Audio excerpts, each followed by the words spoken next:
Yang ketiga, kenapa Kristen itu bisa dikatakan ajaran kasih? Insya Allah ini menjadi topik kita minggu depan bersama Kak Santi. Mudah-mudahan saya masih berharap Kak Santi lagi. Yang keempat, kenapa Kak Santi masih menjadi Kristen? Nah, ini tema penutup saya 1 bulan bersama Kak Santi, dan insya Allah mudah-mudahan semua terpaparkan secara sempurna. Nah, silakan Kak Santi, boleh Kak Santi menjelaskan kepada saya dulu dengan menjawab pertanyaan, kenapa sih kitab yang kita katakan suci itu bisa dikatakan suci? Karena kalau tidak ada alasan mengatakan kitab itu suci, lalu apa bedanya dengan buku porno, majalah, koran, jurnal, karangan, novel, segala macam. Maka saya berharap Bapak Sangkal Diri dan juga Kak Santi setidaknya bisa menjelaskan kepada kami apa alasan kami bisa menganggap Bible itu kitab suci. Kalau hanya klaim pribadi, maka itu namanya klaim subjektif, ya itu hanya untuk diri kita sendiri, bukan untuk konteks universal. Seperti itu kurang lebih. Silakan Kak Santi ambil alih, jelaskan kepada kami. Nanti saya juga akan mengupayakan menjelaskan semudah mungkin untuk dipahami. Seperti itu. Saya belajar 4 tahun kuliah, saya harus jadikan pembelajaran 4 tahun itu membahas tentang ulumul Quran itu sepersekian detik saya persempit untuk menjelaskannya. Kurang lebih seperti itu Kak Santi. Silakan diambil alih.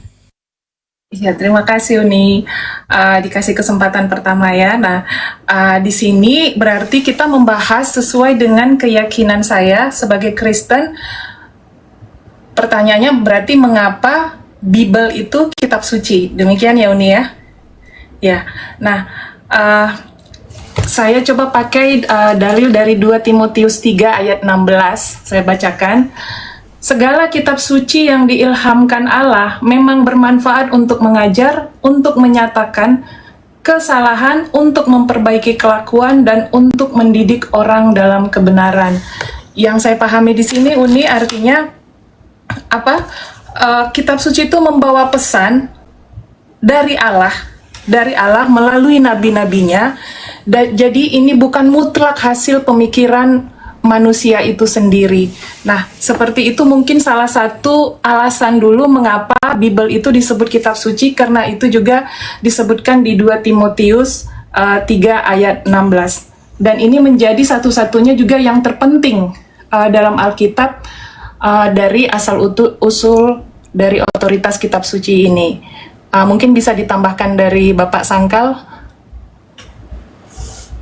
Bahkan ya, mengapa Alkitab atau Alkitab sekarang ya kita sebut kitab suci, selain tadi Bu Santi sudah menjelaskan bahwa kitab suci itu adalah yang diilhami oleh Allah, bermanfaat untuk mengajar ya.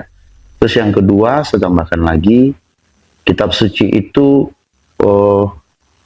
menulis tentang Tuhan ya.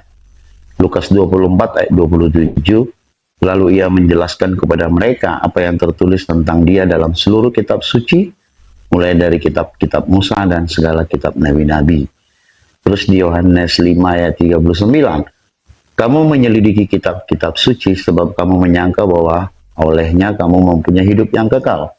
Tetapi walaupun kitab-kitab suci itu memberi kesaksian tentang aku.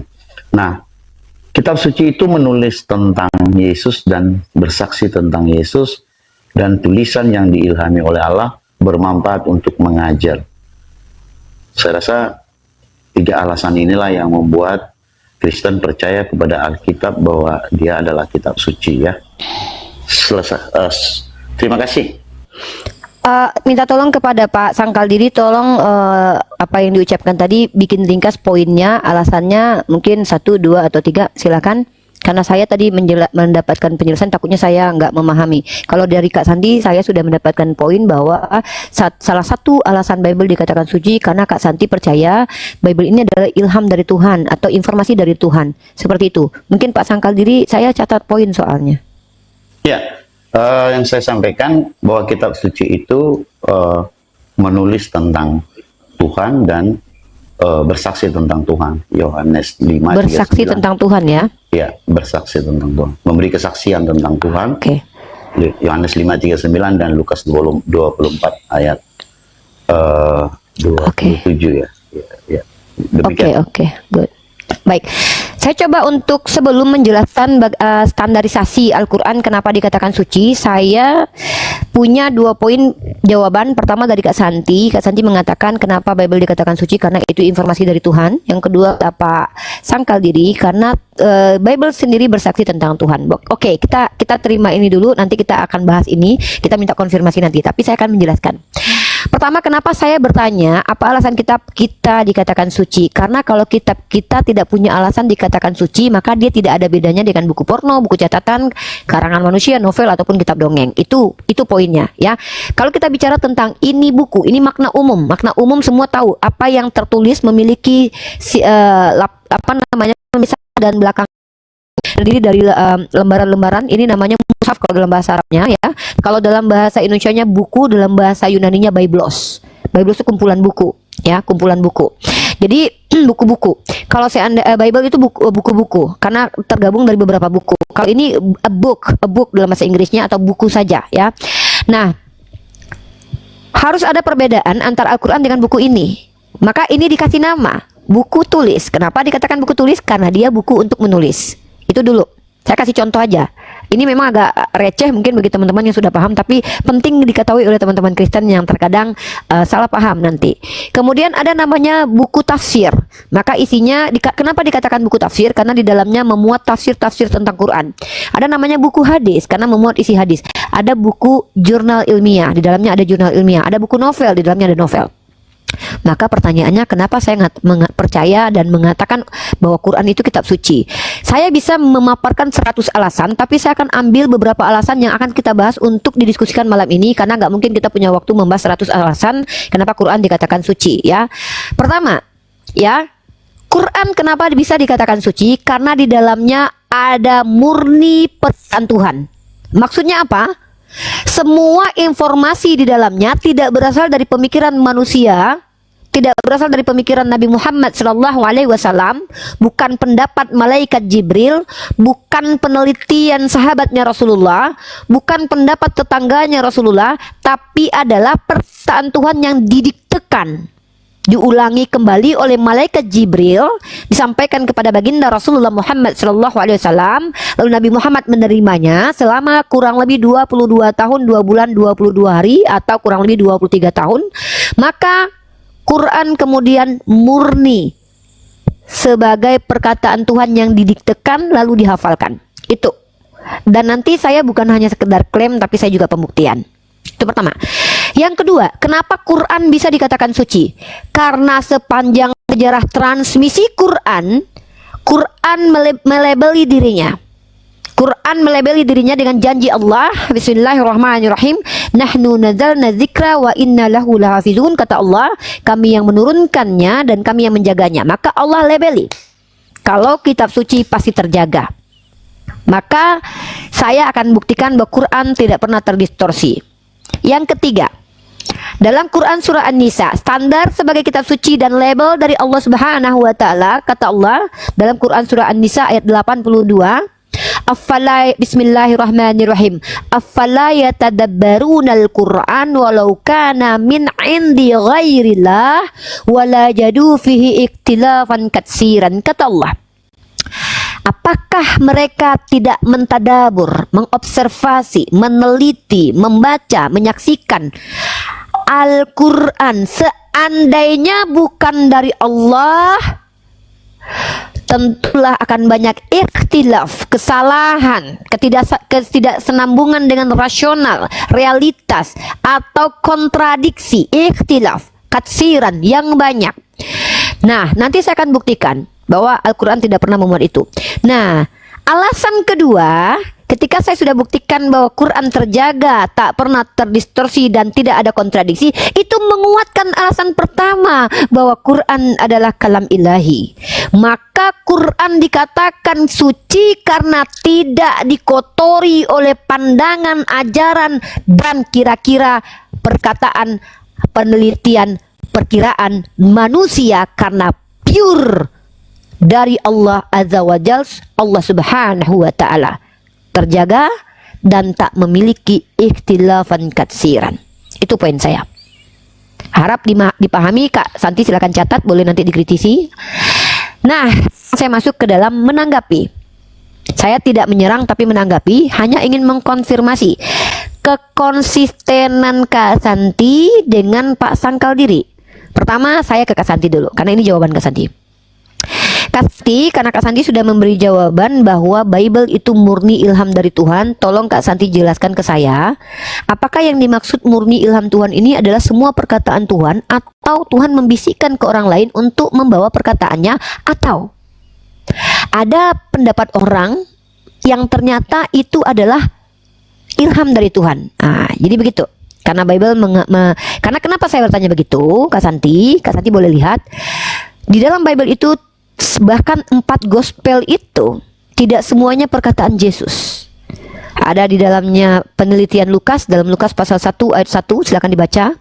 Dan juga ada surat-surat Paulus kepada Galatia, orang di Galatia, orang di Efesus. Bahkan ada satu diksi yang sangat menarik, nanti saya akan kasih hadiahnya buat Kak Santi, bahwa banyak sekali pendapat orang. Silakan dibuka Lukas pasal 3 nomor 23.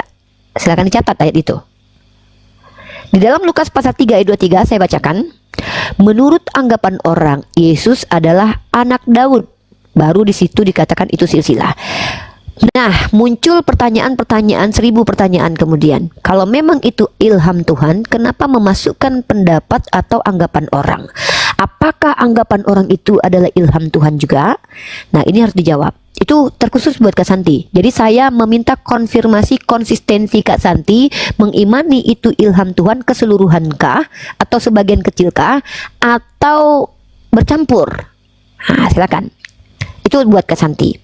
Saya akan mendengarkan penjelasan Anda berdua, nanti mungkin 10 menit pun saya akan dengarkan baik-baik, saya catat. Kepada Bapak Sangkal Diri. Pak Sangkal Diri, Bapak mengatakan parameter kitab suci itu adalah bersaksi tentang Tuhan. Maka pertanyaan saya simpel buat Bapak.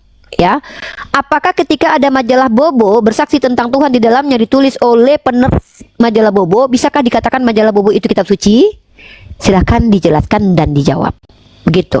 Atau apa yang dimaksud dengan bersaksi tentang Tuhan? Apakah maksudnya ini adalah kitab ini adalah tulisan dari orang-orang yang melihat Tuhan? Atau perkataan Tuhan? Atau bagaimana? Ini juga harus dijelaskan.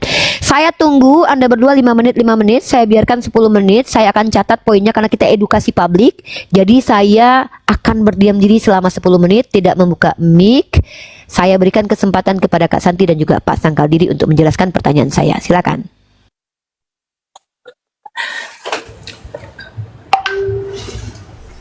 Ya, mungkin dari Pak Sangkal dulu sebagai senior.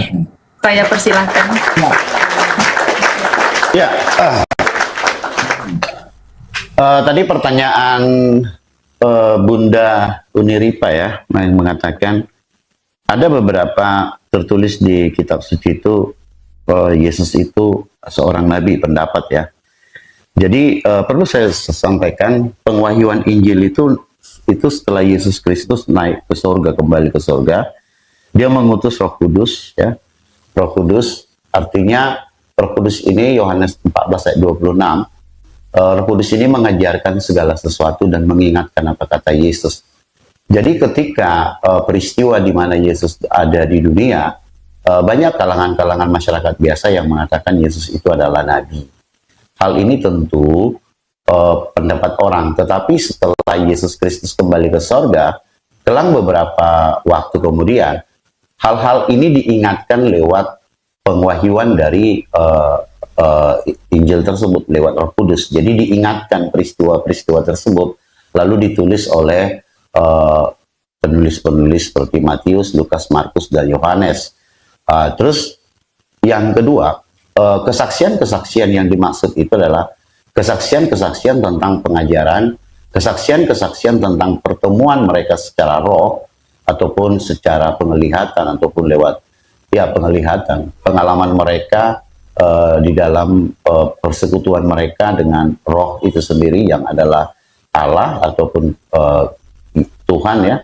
Jadi itu dari mulai zamannya nabi-nabi terdahulu, banyak ya nabi-nabi itu dalam penglihatan seperti mimpi ataupun dan lain sebagainya, pertemuan-pertemuan dengan seperti Keluaran 6 ayat 3 bahwa Allah sudah menampakkan diri kepada para nabi-nabi ini. Inilah yang disaksikan mereka, ataupun inilah hal-hal ini yang ditulis, baik itu nubuatan-nubuatan akan kedatangan Kristus, atau nubuatan-nubuatan bagaimana orang Israel mereka akan menjadi budak di tanah Mesir 400 tahun. Banyak sekali nubuatan-nubuatan di Alkitab itu yang terjadi pertengahan sebelum Yesus Kristus ataupun menjelang Yesus Kristus, ya, seperti nubuatan tentang Yohanes yang akan datang. Ini semua tentu bersumber dari satu, yaitu Tuhan. Jadi kesaksian-kesaksian inilah yang dituliskan di kitab suci, baik itu dari kitab Musa sampai kepada kitab para rasul, ya. Jadi, nah, perjanjian baru adalah kesaksian-kesaksian bagaimana Yesus dulu di dunia, yang sesudah di dunia, tentu mereka menerima wahyu tersebut, wahyu Injil ataupun kitab-kitab para rasul, ya, lewat Roh Kudus yang mengajarkan dan mengingatkan semua peristiwa apa yang dikatakan Yesus, semua kejadian selama Yesus ada di dunia, ya. Jadi artinya baik Lukas, Matius, Markus, dan Yohanes, dia menulis berdasarkan pengwahyuan Injil yang didatangkan lewat Roh Kudus. Jadi mereka diingatkan, semacam memori diingatkan. Terus, tapi Lukas dalam penyelidikannya itu sebenarnya dia menguji roh yang datang kepada dia. Dia diujinya, dia bukan menyelidiki seperti detektif, ya, tetapi dia uji, benarkah ini Roh Kudus, benarkah ini dari kebenaran. Dia selidiki, dan ternyata apa yang dia dapat dari Roh Kudus dikonfirmasikan juga kepada penulis-penulis seperti Matius ataupun yang lainnya. Ternyata hal yang sama datang kepada mereka juga. Itu sebenarnya bukan penyelidikan, maksudnya ada laboratorium ataupun detektif. Jadi memang di dalam Alkitab, di dalam iman kami harus menguji segala sesuatu, gitu. Karena malaikat juga, iblis juga bisa menyamar malaikat terang, ya. Ini yang ya, hal ini yang saya sampaikan. Boleh Bu Santi menambahkan lagi? Terima kasih. Ya, makasih Bapak. Ini rasanya serasa kayak lagi sidang skripsi. Aduh, makasih banyak Uni udah buat saya termotivasi untuk belajar keras dari Uni. Soal Bible ya Uni, ya. Itu pun sebenarnya jadi masih pertanyaan saya juga nanti kepada Uni di terakhir tentang kitab suci, baik itu Bible maupun Al-Quran. Tapi saya mencoba menjawab semampu saya. Nah, kalau saya ulang lagi tadi Lukas 3 ayat 23, ketika Yesus memulai pekerjaannya, ia berumur kira-kira 30 tahun dan menurut anggapan orang, ia adalah anak Yusuf, anak Eli. Berarti mau kita pastikan dulu ini yang beranggapan itu untuk dia adalah anak Yusuf dan anak Eli gitu ya Uni, ya. Yang diragukan gitu, tidak pasti. Nah, mengapa di sini disebutkan menurut anggapan? Karena kita semua setuju, baik itu di Alkitab sama di Al-Quran, silsilah orang tuanya dari Yesus atau Nabi Isa ini juga kan tidak dibunyikan secara akurat gitu. Nah, kalau saya ke Bible saja, ya kan, nah dari garis patriarki ayah Yusuf gitu. Nah, mereka kan saja tidak tahu begitu, karena kan kelahirannya dari Roh Kudus. Jadi yang dianggap di sini kira-kira itu keturunan dari orang tua Yesus itu sendiri. Makanya disebut anggapan begitu nih. yang untuk Lukas 3 ayat 23. Terus yang kedua apa tadi, atau satu aja tadi Uni ya? Ya, karena nanti juga saya punya ayat yang ingin saya tampilkan ke Kak Santi, tapi nanti, karena itu agak sedikit naik level nanti, agak berat. Ini dulu, ini agak ringan. Ya, berarti kalau gitu saya singkat aja biar nggak kemana-mana, karena merujuk ke silsilah biologis dari ayah Yesus tadi gitu. Oke, good ya, mari kita bahas. Oke, kita bicara itu kenapa sih Islam itu mengenal istilah ilmu lughah namanya. Satu term yang kita ucapkan dalam Islam itu harus sesuai esensi. Saya tidak boleh mengatakan Kak Santi ini dengan memanggil Bapak Santi, karena itu melanggar kode etik etimologi. Karena Kak Santi itu ibu-ibu, bukan bapak. Jadi kalau saya bilang Kak Santi bapak, maka itu salah. Nah, kalau kita katakan kitab suci tapi tidak suci lagi, itu namanya kita sedang membohongi diri sendiri. Itu, saya ngajak Kak Santi berpikir ke sana. Jadi kalau kita katakan saya percaya kalau ini kitab suci, it's okay. Itu adalah keimanan Anda, keimanan, keyakinan, selera, kita nggak bisa debatkan. Karena itu adalah free will kita. Tapi ketika kita bilang ini kitab suci, maka kita wajib bertanggung jawab membuktikan. Kalau tidak, jangan bicarakan di depan publik. Karena publik itu berhak untuk menuntut. Kenapa? Why? Kenapa kalian memanggil itu kitab suci? Itu kenapa kita diskusi. Nah, saya tanggapi dulu Pak Sangkaldiri. Saya catat poin dari Pak Sangkaldiri. Pertama, Bapak menjelaskan bahwa pewahyuan Bible itu setelah Yesus naik ke surga. Justru ini mendistorsi makna Bible itu adalah catatan kesaksian. Kenapa? Karena ternyata ditulis setelah Yesus naik ke surga. Artinya bukan orang yang lihat gurunya lagi mengajar lalu dia mencatat. Ya. Seperti Rasulullah, sahabatnya Rasulullah. Sahabat Rasulullah itu ketika Rasulullah hidup, dia bacakan Quran, lalu sahabat mencatat pada waktu itu juga. Makanya setiap sahabat, beberapa sahabat tuh punya suhuf, lembaran-lembaran catatan. Nah, kemudian berarti secara tidak langsung Bapak sudah sadar bahwa Bible itu tidak ditulis oleh murid-murid Yesus ketika Yesus mengajar.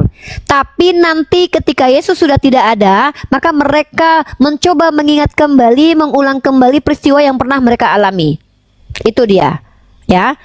Tapi ini konsekuensinya berbahaya buat kekristenan. Karena yang namanya daya ingat manusia itu terbatas. Kalau seandainya orangnya sudah pergi lalu diingat semua perjalanannya 3 tahun, maka ini butuh validasi dan verifikasi. Pertanyaannya, siapa yang memvalidasi bahwa memang terjadi seperti itu dalam perjalanan Yesus? Kalau Nabi Muhammad, kenapa sahabat mencatatkan perkataan Allah melalui lisan? Jadi ketika ada sahabat yang salah catat, Nabi Muhammad bisa koreksi, salah, bukan begitu yang saya bacakan, ya. Tapi bagaimana dengan penulis Matius, Markus, Lukas? Ketika mereka menuliskan cerita yang ternyata tidak pernah terjadi, siapa yang bisa memverifikasi? Dan saya tahu penulisan Bible ini bahwa Markus itu disadur oleh penulis Matius, ya, berbeda dengan Yohanes. Karena di antara empat gospel ini hanya satu yang berbeda muatannya, yaitu Gospel according Johannes. Ya, kalau ketiga ini sama. Bahkan para peneliti sudah membuktikan bahwa ada penyaduran, atau ada pinjaman ayat. Kalau kosong di Matius nanti diambil yang di Markus. Begitu tuh ada. Nah, ini sangat ilmiah sekali dan agak tinggi. Nanti kita bahas ke sana. Saya contohkan begini. Jangankan untuk menjelaskan metodologi penulisan Bible Pak Sangkaldiri, mohon maaf Pak Sangkaldiri yang saya hormati, saya mau memberikan informasi berdasarkan data dulu, ya. Ini data yang sangat ringan, sangat mudah diambil oleh seluruh orang Kristen di sabda.org. Data ini siapapun boleh ambil, boleh searching, karena ini milik Alkitab sabda.org, situs resmi tentang kekristenan, di mana di sini saya bertanya kepada Alkitab Sabda, di mana saya percaya kepada orang Kristen untuk menjawab dan jujur siapakah penulis kitab Wahyu. Kita kasih contoh satu saja, kitab Wahyu.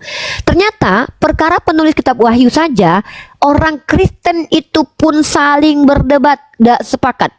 Nah, mari kita baca nih. Apakah kitab Wahyu ditulis oleh Yohanes yang sama yang menulis kitab Injil dan surat kiriman? Pertanyaan ini sudah lama diperdebatkan oleh para sarjana. Dionysius dalam tahun 240 adalah orang yang paling awal keraguannya.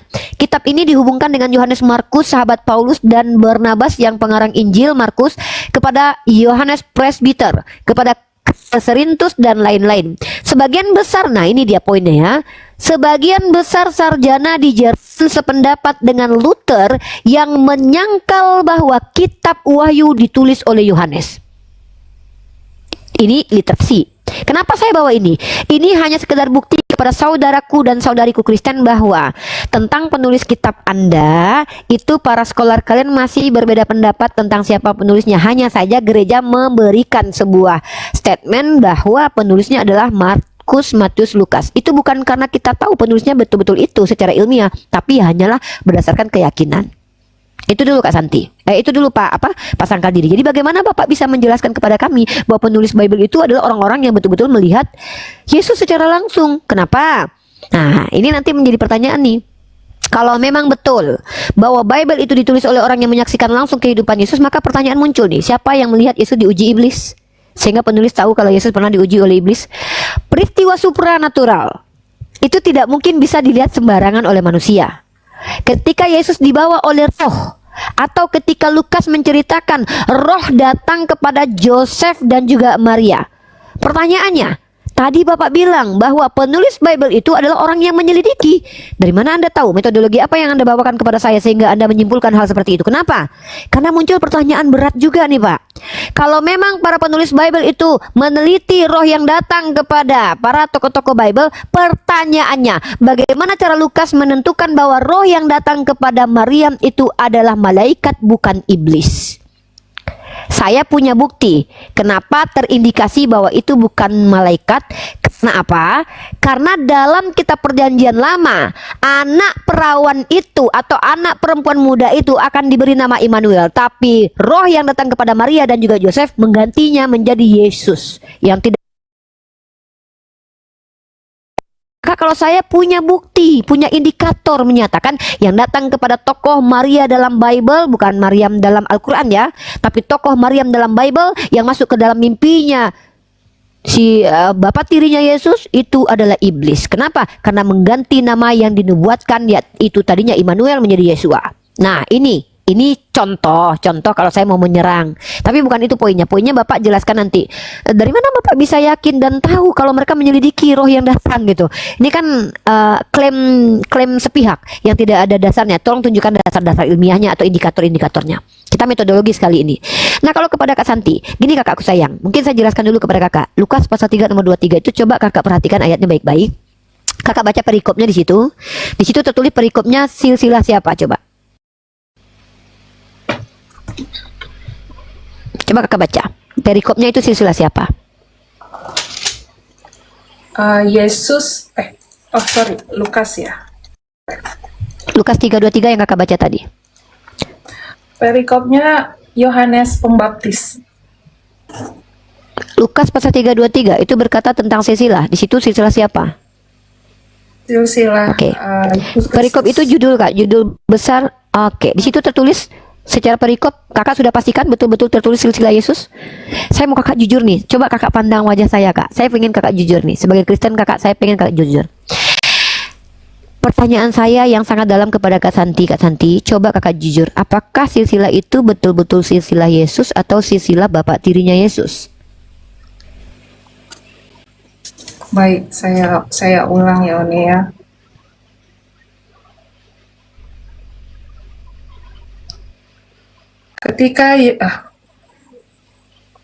Ketika Yesus memulai perjalanannya, ia berumur kira-kira 30 tahun dan menurut anggapan orang, ia adalah anak Yusuf, anak Eli. Sesuai perikopnya silsilah Yesus. Pertanyaannya, yang Kakak baca itu secara tekstual silsilah Yesus atau silsilah bapak tirinya Yesus?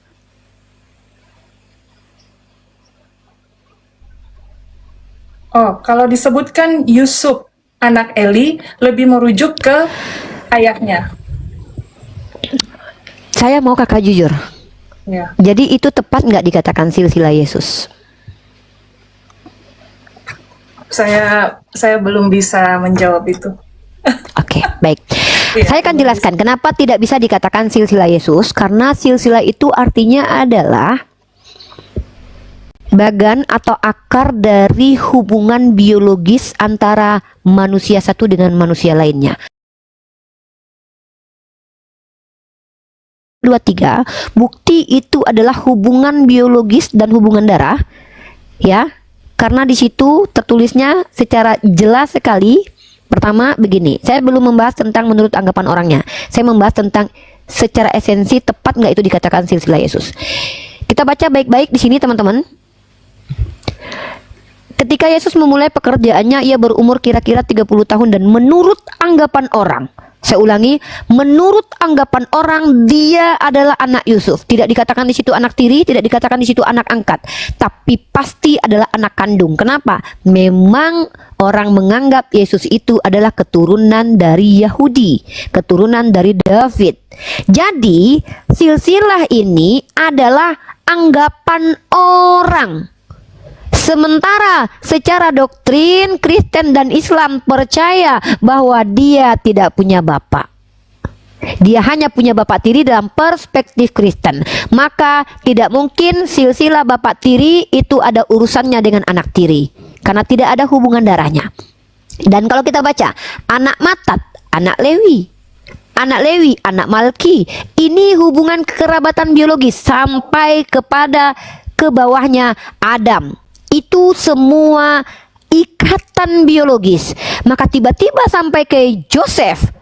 Ternyata Joseph hanyalah bapak tirinya dalam pandangan doktrin Kristen.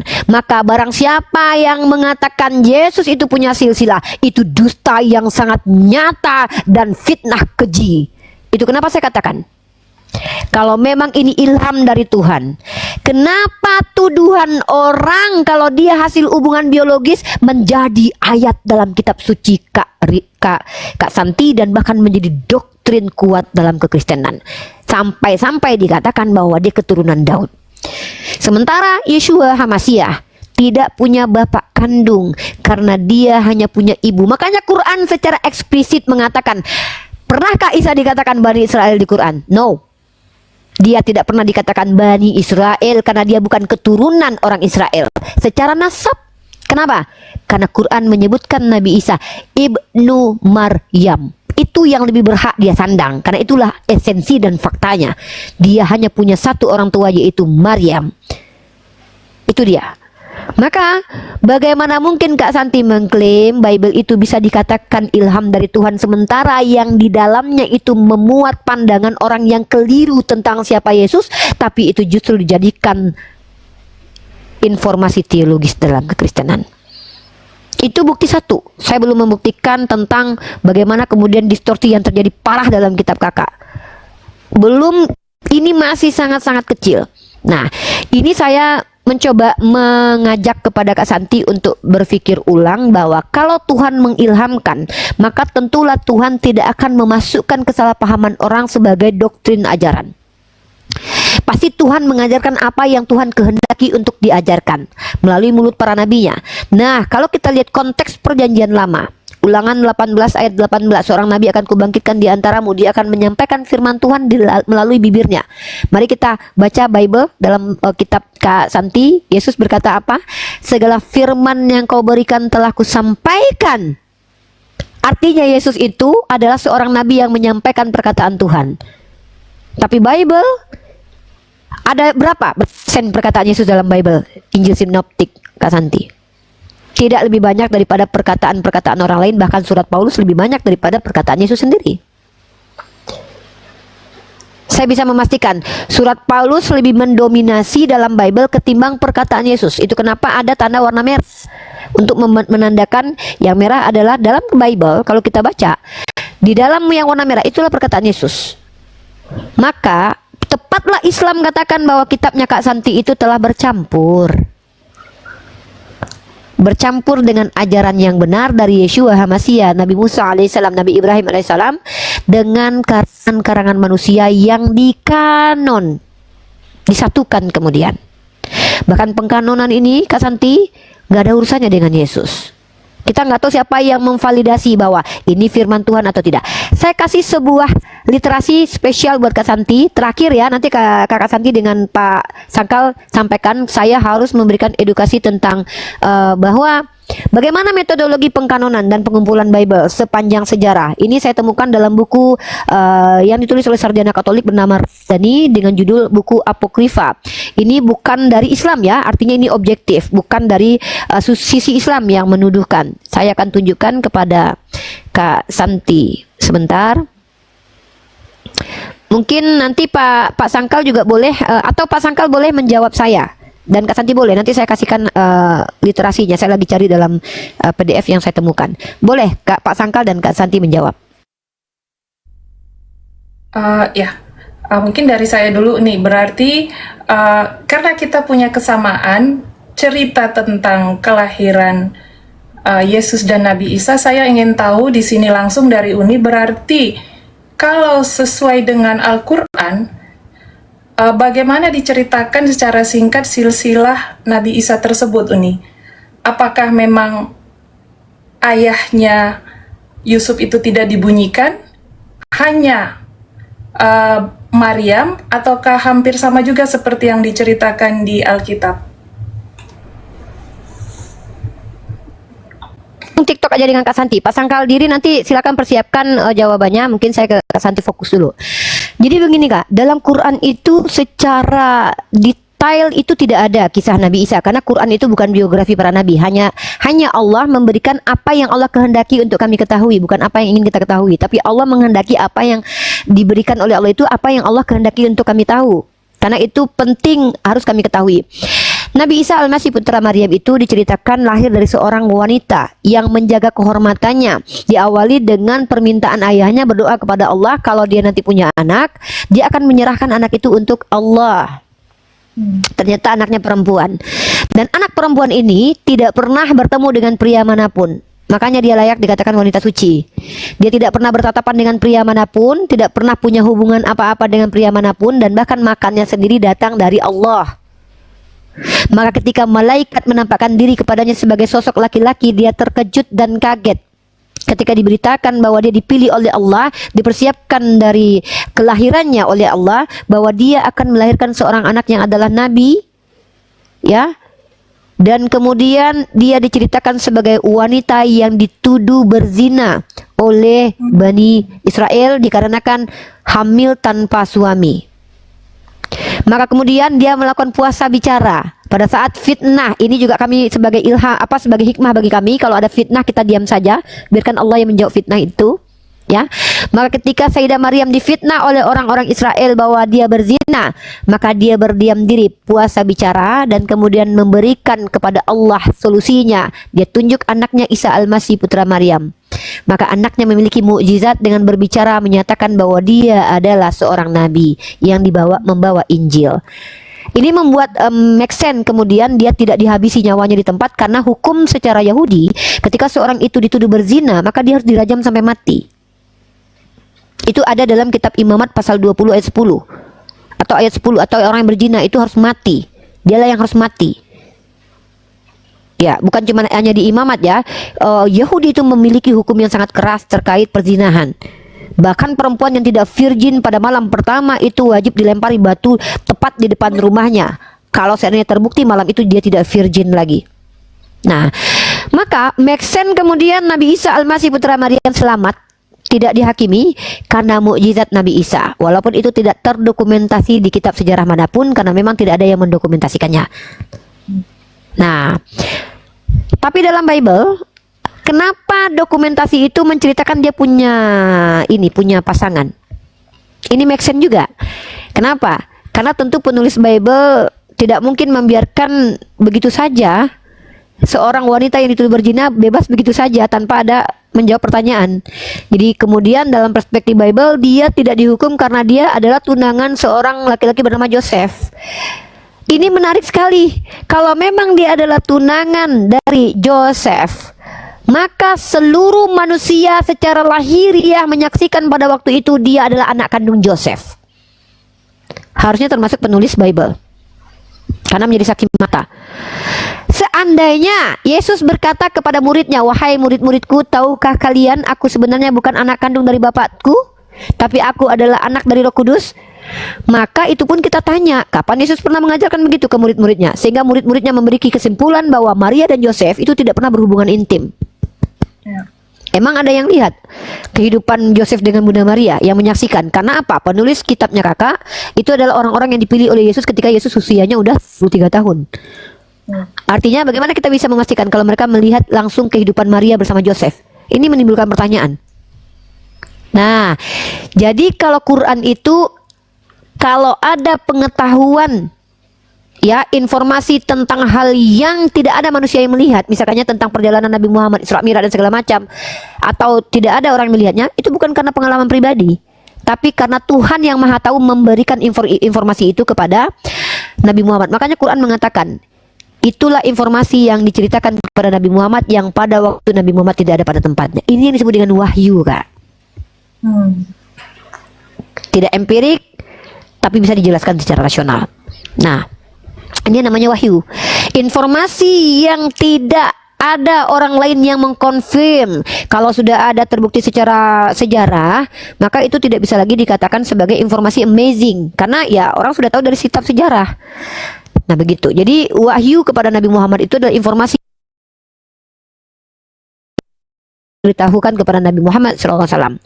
Itu Kak Santi, jawaban buat Kak Santi. Artinya dalam Islam itu tidak pernah diceritakan kalau dia punya laki-laki terdekat yang bukan mahram bersama dia, karena dia pure, sangat suci, tidak bersentuhan dengan laki-laki manapun. Tapi kalau dalam Kristen, maaf, itu mencederai kesucian Bunda Maria. Bayangkan seorang wanita, ya, dengan tunangannya berdua-dua pergi-pergi, ketika proses bersalin, siapa yang tidak akan curiga kepada dia bahwa itu adalah anaknya sendiri? Dan ini sangat aneh. Yusuf itu masih tunangan, apakah boleh dia berdua-duaan dengan Bunda Maria di mana-mana? Kalau seandainya tuduhan orang Yahudi mengatakan bahwa mereka adalah orang ternista karena berdua-duaan, Kakak tahu hukum Yahudi nggak?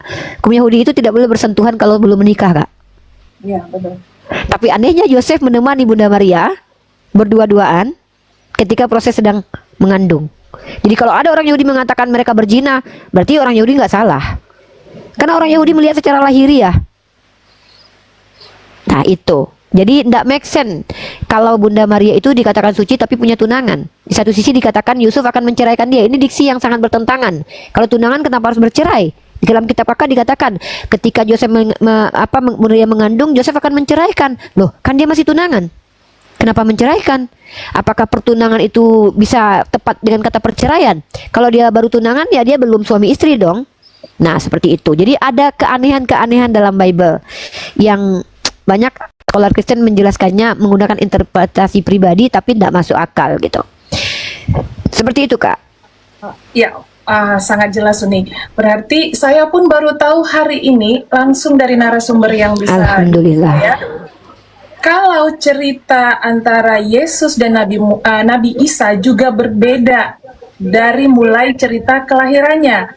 Saya beranggapan tadi kalau di Al-Quran juga nama Yusuf disebutkan sebagai ayah tirinya begitu ya. Ternyata tidak ada. Itu hanya ada di Bible. Nah, tapi kita sebagai umat Kristen juga mempercayai nama Yusuf di situ dibunyikan karena Yusuf sendiri mendapat perintah langsung dari malaikat gitu ya. Jadi karena ada dalilnya juga gitu ya. Jadi kita mempercayai itu. Dan memang mereka memiliki pergumulan yang sangat tinggi karena semua orang di situ tidak percaya begitu karena mereka bisa saja berbuat zina, tapi mereka melalui itu dengan bimbingan dari Roh Kudus. Nah, jadi yang menjadi pertanyaan sekarang nih, terlepas dari kita juga dalilnya dari Bible juga kan umat Muslim tidak percaya gitu ya. Jadi saya tidak mau memaksakan itu lagi. Nah, kalau kita buat ini persepsi yang sama tentang Uni tadi berkata gini, siapa saksi ketika ada kejadian hanya antara Yesus dengan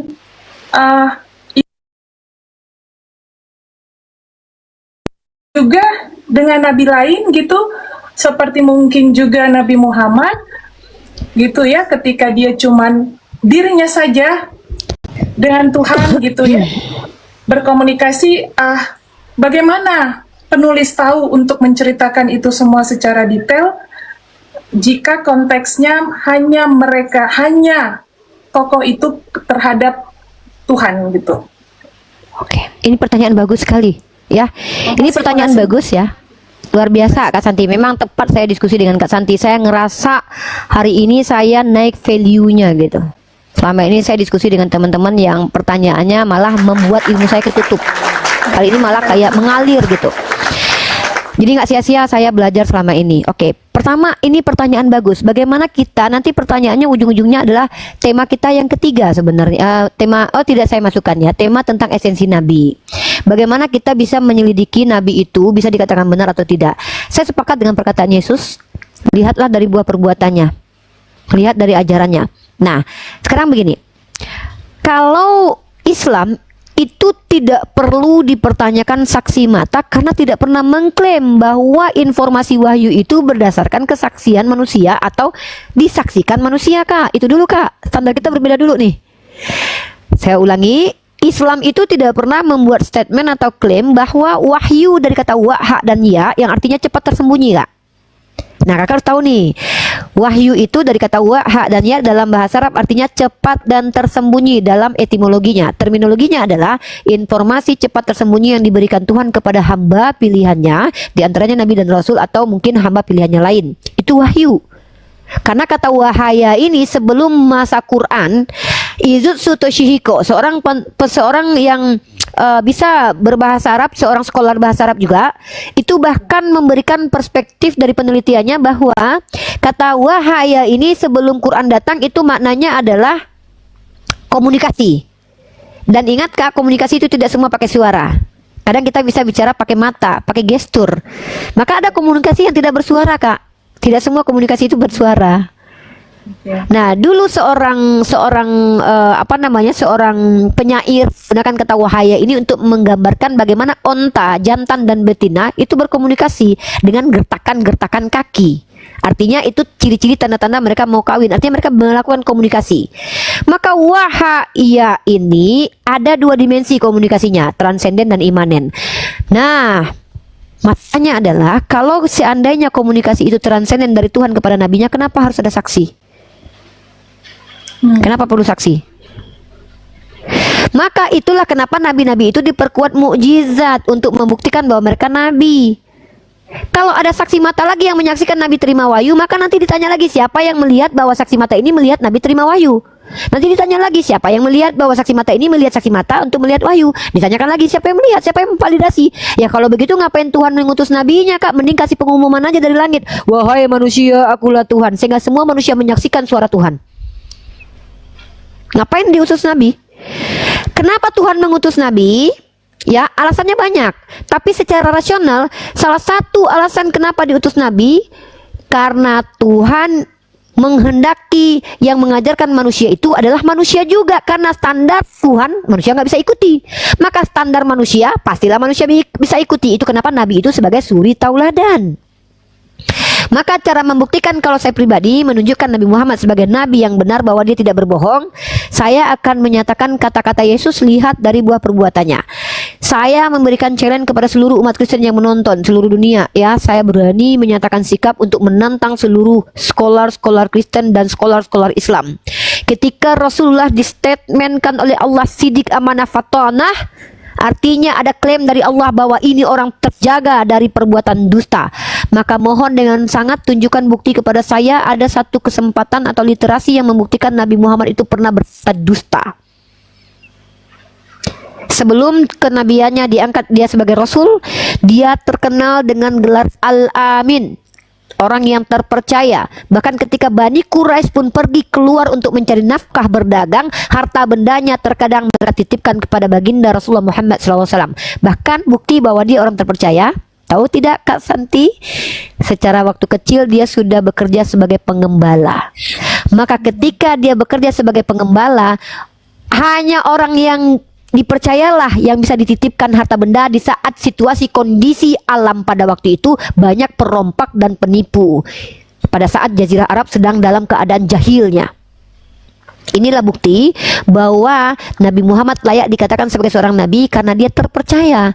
Tidak pernah ada satu bukti yang menunjukkan dia pernah berbohong. Nah, mohon maaf Kak Santi, penulis Bible, Kak Santi tolong catat untuk mengkomparasinya, bukan merendahkan Yeshua. Saya tidak percaya Yeshua pernah berbohong.